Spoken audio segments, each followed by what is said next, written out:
نبی کریم صلی اللہ علیہ وسلم نے فرمایا اللہ تعالیٰ نے کوئی بیماری ایسی نہیں بنائی جس کا علاج پیدا نہ کیا ہو.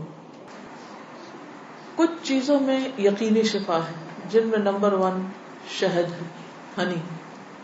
ابو سعید رضی اللہ عنہ سے روایت ہے کہ ایک آدمی نبی صلی اللہ علیہ وسلم کی خدمت میں حاضر ہوئے اور عرض کیا کہ میرا بھائی پیٹ کی تکلیف میں مبتلا ہے. آپ نے فرمایا اسے شہد پلاؤ. پھر دوسری مرتبہ وہی صحابی حاضر ہوئے، آپ نے اسے اس مرتبہ بھی شہد پلانے کے لیے کہا. وہ تیسری بار آیا اور عرض کیا کہ میں نے عمل کیا ہے لیکن شفا نہیں ہوئی. آپ نے فرمایا اللہ تعالیٰ سچا ہے اور تمہارے بھائی کا پیٹ جھوٹا ہے، اسے پھر شہد پلاؤ. چنانچہ انہوں نے پھر شہد پلایا تو اسے تندرستی ہو گئی. کیونکہ قرآن مجید میں آتا ہے نا کہ شہد کے بارے میں کہ وہ شفا ہے، فیہ شفاء للناس. کلونجی میں شفا ہے.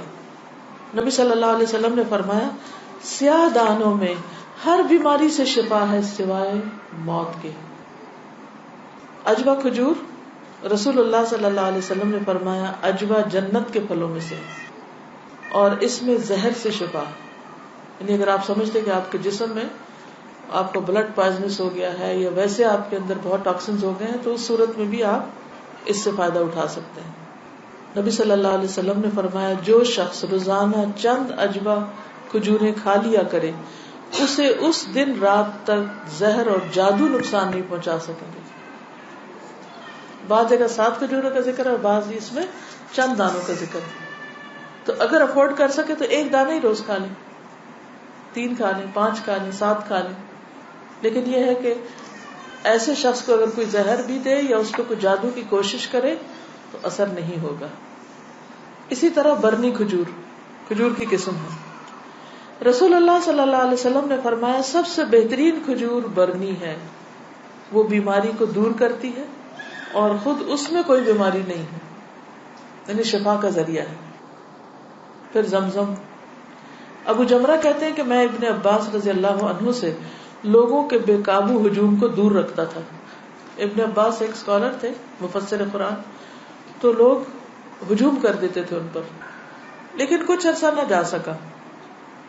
بعد میں جب حاضر ہوا تو ابن عباس نے مجھ سے اتنے دن نہ آنے کی وجہ پوچھی. میں نے عرض کیا کہ مجھے بخار ہو گیا تھا. ابن عباس کہنے لگے کہ رسول اللہ صلی اللہ علیہ وسلم نے فرمایا بخار جہنم کی گرمی کے اثر سے ہوتا ہے، اس لیے اسے آب زمزم سے ٹھنڈا کیا کرو.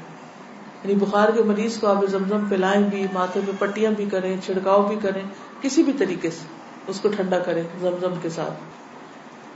پھر پانی سے علاج. نبی صلی اللہ علیہ وسلم نے فرمایا جب کسی کو بخار ہو جائے تو 3 رات سحری کے وقت اس پر ٹھنڈا پانی بہایا جائے، یعنی صبح ارلی مارننگ. اب یہ وقت آپ نے خود مقرر کیا ہے، اس لیے اس وقت کی پابندی کرنا مسنون طریقہ ہوگا.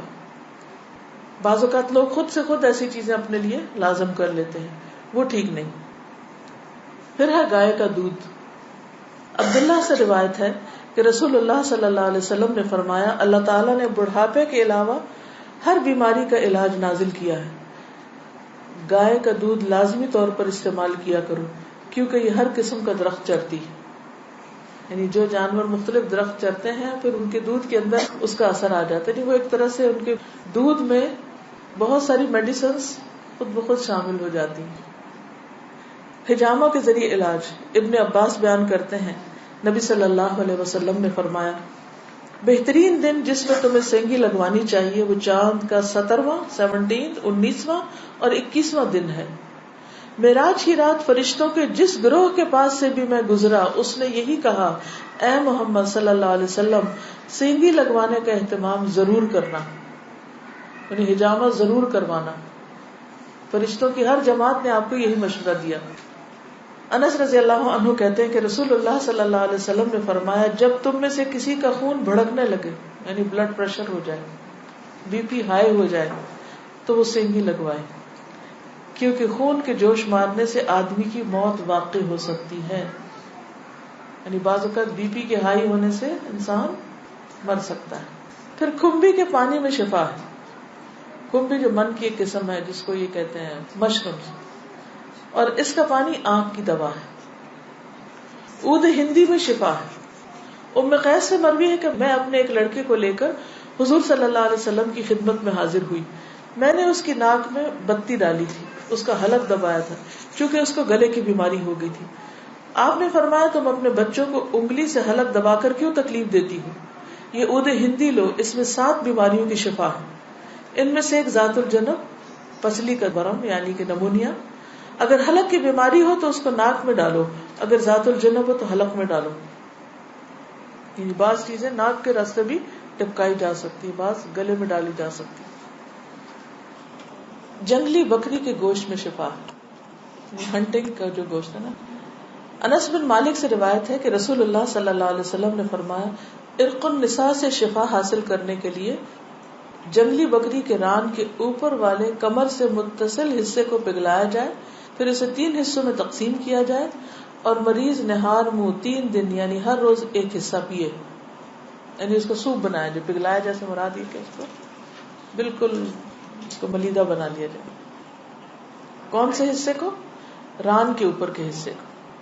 تلبینہ، عائشہ رضی اللہ تعالی عنہا بیمار کے لیے اور میت کے سوگواروں کے لیے تلبینہ پکانے کا حکم دیتی تھی اور فرماتی تھی کہ میں نے رسول اللہ صلی اللہ علیہ وسلم سے سنا ہے کہ تلبینہ مریض کے دل کو سکون پہنچاتا ہے اور غم کو دور کرتا ہے.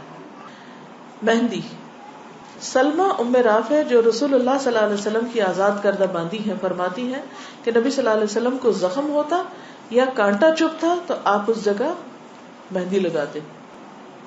اور آخری بات یہ کہ پرہیز علاج سے بہتر ہے. ام المنذر بنت قیس انصاریہ کہتی ہیں کہ رسول اللہ صلی اللہ علیہ وسلم میرے پاس آئے، آپ کے ساتھ علی رضی اللہ عنہ بھی تھے جو ابھی ابھی بیماری سے صحت یاب ہوئے تھے. کچھ نیم پختہ کھجوریں جو پک گئی تھی لٹکی ہوئی تھی. رسول اللہ صلی اللہ علیہ وسلم نے ان کو کھانا شروع کر دیا اور علی بھی کھانے کے لیے کھڑے ہوئے، لیکن رسول اللہ صلی اللہ علیہ وسلم نے یہ کہہ کر منع فرمانا شروع کر دیا کہ رک جاؤ کیونکہ ابھی تک بیماری کی کمزوری باقی ہے. سو وہ رک گئے. میں نے جو اور چکندر کا ایک کھانا تیار کیا اور آپ کے پاس لے کر آئی. رسول اللہ صلی اللہ علیہ وسلم نے فرمایا علی یہ کھاؤ، یہ تمہارے لیے زیادہ مفید ہے. یعنی بیمار کو کچھ چیزیں کھانی چاہیے اور کچھ نہیں کھانی چاہیے. تو اس لیے حکم کیا ہے کہ علاج کرتے رہو. اللہ نے کوئی بیماری ایسی نہیں رکھی جس کا علاج نہ رکھا ہو سوائے موت اور بڑھاپے کے. اسی طرح معالج کو دکھانا چاہیے. جابر بن عبداللہ سے روایت ہے کہ رسول اللہ صلی اللہ علیہ وسلم ایک بیمار کی تیمارداری کے لیے تشریف لے گئے اور فرمایا تم لوگ اس کے لیے کوئی طبیب کیوں نہیں بلاتے؟ انہوں نے کہا اللہ کے رسول صلی اللہ علیہ وسلم آپ بھی ہم کو ہی حکم دیں گے، یعنی آپ بھی کہتے ہیں کہ ہم طبیب کو بلائیں. آپ نے فرمایا اللہ تعالیٰ نے جو بیماری اتاری ہے اس کی دوا بھی نازل کی. تو طبیب یا معالج کو دکھانے کا حکم کیوں ہے؟ اس لیے کہ وہ صاحب علم ہے، صاحب تجربہ ہے، اس کے پاس ایکسپیرینس ہے. تو جب انسان کو کسی بھی چیز کے بارے میں علم نہ ہو تو حکم کیا ہے قرآن کا؟ فَاسْأَلُوا أَهْلَ الذِّكْرِ إِن كُنتُمْ لَا تَعْلَمُونَ. جاننے والوں سے پوچھو اگر تم نہیں جانتے، چاہے کوئی دنیاوی مسئلہ ہو یا کوئی دینی مسئلہ ہو. پہلا کیا ہے؟ توکل، اللہ پہ بھروسہ کہ شفا مجھے دے گا تو وہی دے گا. اور جو بھی کچھ کرے اس میں یہ نہ سمجھے کہ اس چیز کے اندر کوئی چیز ہے، وہ اللہ ہی نے ڈالی اس وقت. دوسری چیز ہے دعا کرنا، دعاؤں سے علاج. تیسری چیز صدقہ کرنا. کوئی بیماری آئے تو صدقہ کیا جائے. ہمارے عام طور پر کالے بکرے کا صدقہ کیا جاتا ہے، تو اس کے لیے ضروری نہیں آپ چاہے بکرے کا کریں، چاہے مرغی کا کریں، چاہے کسی چڑیا کا کریں، چاہے کوئی بھی صدقہ کریں، چاہے کھانے کی چیز کا کریں یا کوئی کپڑے کا یا کسی بھی شکل میں.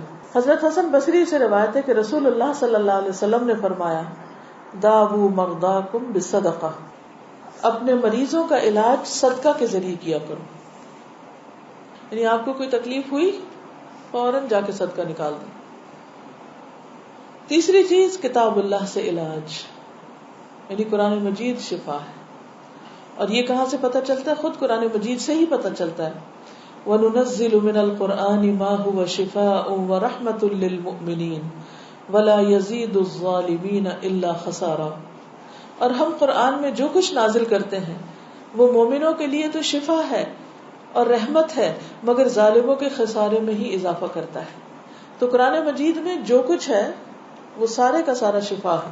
لیکن یہ جو کسی پہ خود سے پابندی خود ساختہ لگا دینی ہے نا کہ 300 بار پڑھو یا 1000 بار پڑھو یا رات کے وقت پڑھو یا صبح کے وقت پڑھو یا عشاء کے بعد پڑھو، وہ بعض اوقات لوگوں کو بلا وجہ کی مشقت میں مبتلا کرنا ہوتا ہے. اور نبی صلی اللہ علیہ وسلم کی سنت سے اس کا کوئی ثبوت نہیں کہ آپ نے صحابہ کو کوئی خاص نمبر بتایا ہو اور یہ کہا ہو کہ یہ اس وقت میں بیٹھ کے پڑھو یا اندھیرا کر کے پڑھو یا پانی کے کنارے پہ جا کے بیٹھ کے پڑھو. یہ پھر خود ساختہ پابندیاں ہو جاتی اور لوگ بھی ڈرنے لگتے ہیں کہ اگر یہ 41 دن نہ پڑھی یہ چیز تو کام نہیں ہونے کا. نہیں، اللہ تعالیٰ تو ایک دفعہ سے بھی سنتے ہیں. لا الہ الا انت سبحانک انی کنت من الظالمین. اصل چیز ہے کہ اخلاص اور شوق کے ساتھ انسان پڑھے. صرف اس کو ایک رٹو طوطے کی طرح رٹتے رہتے ہیں، پڑھتے رہتے ہیں، نہ کوئی یقین ہوتا ہے، نہ کوئی روح ہوتی ہے اور نہ ہی کوئی سمجھ ہوتی ہے کہ کیا پڑھ رہے ہیں. یہ ٹھیک نہیں. اسی طرح غیر شرعی علاج سے بھی پرہیز کرنا چاہیے. قیس بن سکن اسدی کہتے ہیں کہ عبداللہ بن مسعود نے اپنی بیوی کو دیکھا کہ اس نے خسرے کی بیماری کی وجہ سے تعویذ پہنا ہوا تھا. خسرہ کی بیماری معلوم ہے، سارے جسم کے اوپر وہ دانے آ جاتے ہیں. آپ نے اسے سختی سے کاٹا اور کہا کہ عبداللہ کی آل شرک سے بیزار ہے. ہم نے رسول اللہ صلی اللہ علیہ وسلم سے یہ بات بھی یاد کی ہے کہ بلا شبہ جھاڑ پھونک، تعویذ اور محبت کا جادو شرک ہے. یعنی کسی کو مسخر کرنے کے لیے جادو کرنا، کوئی ایسے ٹوٹکے کرنا، وہ بھی شرک میں آتا ہے. یعنی بعض خواتین ہوتی ہیں نا، وہ اپنے شوہر کا دل جیتنے کے لیے بابوں کے پاس چلی جاتی ہیں، وہاں سے کچھ عملیات کرواتی ہیں، تو یہ شرک میں آ جاتا ہے. اسی طرح کوئی چیز باندھ کے اسے گلے میں لٹکا لینا، یہ بھی درست نہیں. اس کو پڑھنا چاہیے. اور شرک یا دم جو ہے یہ سب کچھ پھر شرک میں شامل ہو جاتا ہے. اسی طرح حرام ادویات بھی منع ہے. نبی صلی اللہ علیہ وسلم نے حرام ادویات کے استعمال سے منع فرمایا ہے. ابو ہریرہ سے روایت ہے، سنن نبی داؤد. آپ نے فرمایا جس نے حرام چیز کے ساتھ علاج کیا اللہ تعالیٰ اس کے لیے اس میں شفا نہیں رکھے گا. یعنی حرام شفا نہیں دیتا، وہ مزید کسی بیماری کو بڑھانے کا ذریعہ بن جاتا ہے. آج کل آپ دیکھیں کہ کتنا زیادہ سائیڈ ایفیکٹس کے بارے میں آپ سنتے ہیں. تو بعض اوقات ایسی دوائیاں جو ایک مرض کو بظاہر کیور کرتی ہیں، وہ اپنے ٹاکسنز اور جگہوں پر اتنے زیادہ پیدا کر دیتی ہیں کہ جس سے ایک مرض جاتا ہے تو ایک اور نکل آتا ہے، وہ مکمل شفا نہیں ہوتی. الکوہل سے علاج کرنا منع ہے. بعض لوگ کھانسی وانسی میں وہ دیتے ہیں نا برانڈی، اور کہتے ہیں بس ایک چمچہ بچے کو پلا دو تو ٹھیک ہو جائے گا. چاہے اس سے وہ ٹھیک ہو بظاہر، لیکن وہ مزید مرض پیدا کرنے والی ہے، وہ شفا کا ذریعہ نہیں بلکہ بیماری ہے. نبی صلی اللہ علیہ وسلم نے جو فرمایا کہ 3 چیزوں میں شفا ہے، اس میں ایک شربت اصل، شہد پینا، اور دوسرا شرطت محجم، یعنی اس کے کٹ میں وہ جو حجامہ والا کٹ لگاتا ہے، اور تیسرا داغنا. تو میں تمہیں داغنے سے منع کرتا ہوں. 2 طریقے ٹھیک ہے، شربت اصل ٹھیک ہے، شرطت محجم ٹھیک ہے، لیکن داغنا ٹھیک نہیں.